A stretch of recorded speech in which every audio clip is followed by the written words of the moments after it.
The last of the 6 ghosts of fear that Napoleon Hill talks about in his book Think and Grow Rich is the fear of death. He writes, to some, this is the cruelest of all the basic fears. The reason is obvious. The terrible pangs of fear associated with the thought of death, in the majority of cases, may be charged directly to religious fanaticism. So-called heathen are less afraid of death than the more civilized. For hundreds of millions of years, man has been asking the still unanswered questions: whence and whither? Where did I come from? And where am I going? Now, see, these are 2 questions that we don't really have an answer to. Where did I come from? We can have faith in an answer. We can believe an answer is true, but do we really know? Where did we come from? Where did you come from? And where are you going when you die? Now, if you're like me, you've probably never spoken to anyone who has died, right? And if somebody died and came back, then they weren't really dead. So where does this answer come from?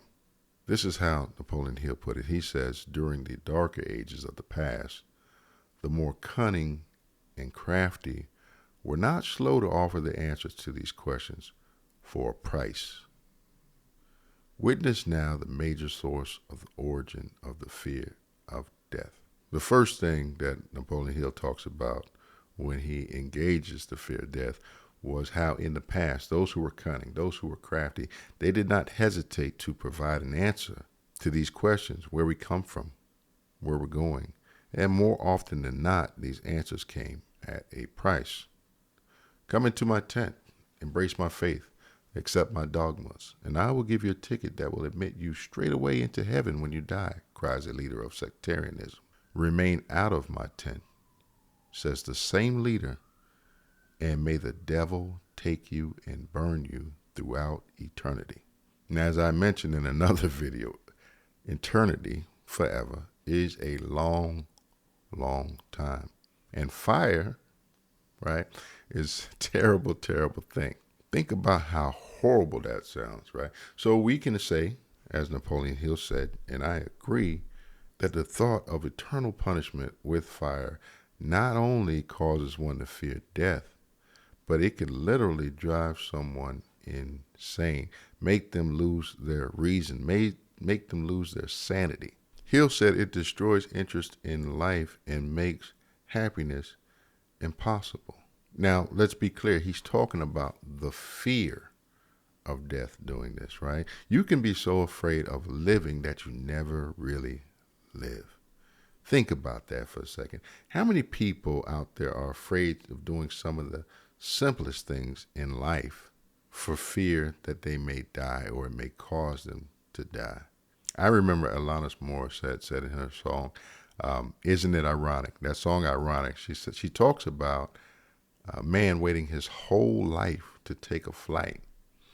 And then when the plane crashed down, he thought, well, isn't this nice? Isn't it ironic? But I'm sure you've seen people who are afraid to get on a plane, right? Because they're afraid that they might die if they fly, even though statistically you're safer on an airplane than you are in a car. But this fear can actually keep one from actively engaging in life. And it can go on to the extent that it can cause one to not be able to find happiness, making it impossible to be happy in life because you're so afraid of what's going to happen after you die. Think about this for a second. Napoleon Hill wrote, during my research, I reviewed a book entitled A Catalog of the Gods, in which were listed the 30,000 gods which man has worshipped. Think of it, 30,000 of them, represented by everything from a crawfish to a man. It is little wonder that men have become frightened at the approach of death. And then when you think about who has the answers, right? This is where it gets really interesting, because there are some people out there who will tell you that they have the answer, and their conviction in that answer, their faith in that answer is so strong that it'll make you doubt your own thoughts. But what's so interesting about that is there's someone else from another school of thought who believes just as deeply and just as strongly in something else. And we think about the three major religions, maybe some secondary religions. That's usually what comes to mind.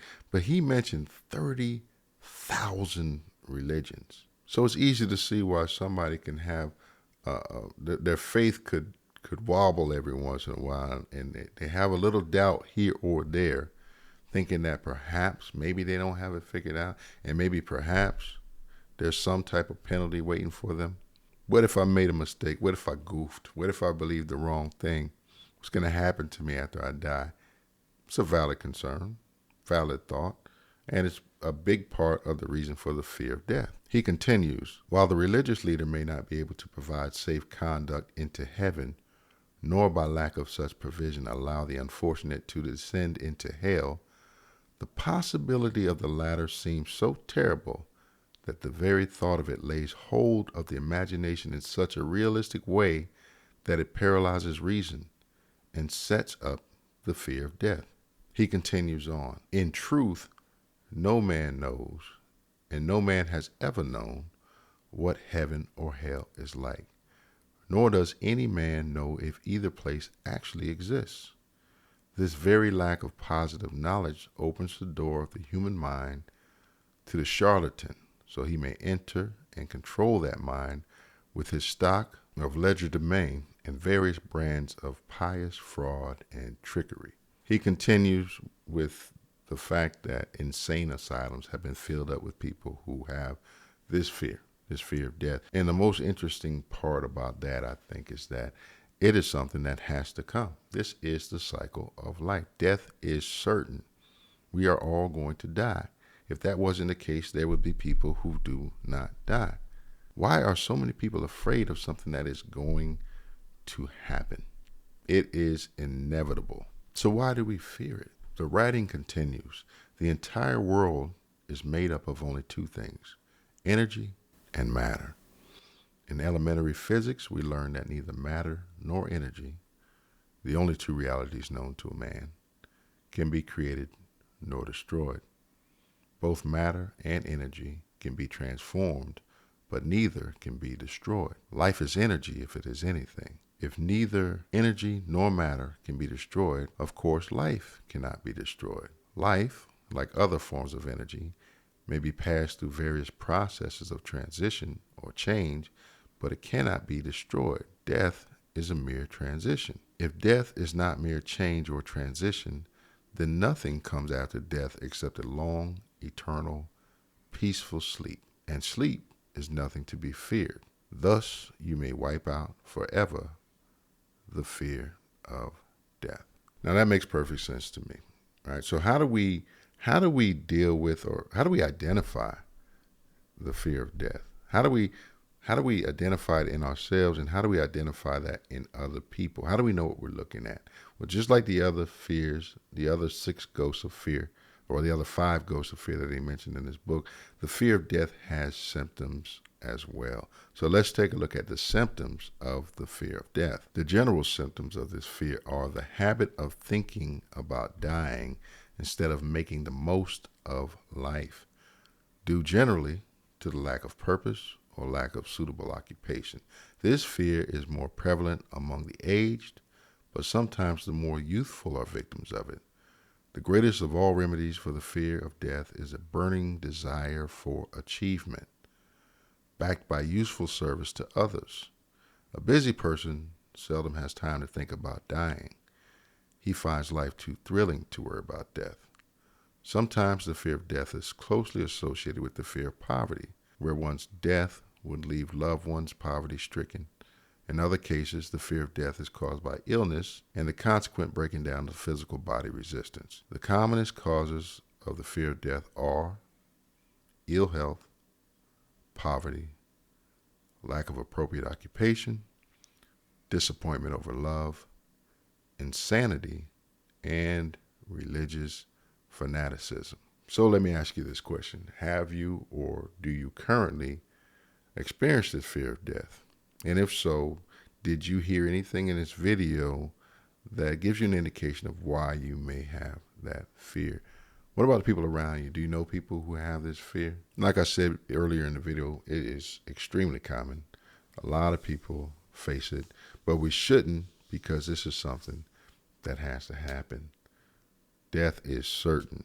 As it says in the volume of Sacred Law, we shall all be changed. Peace.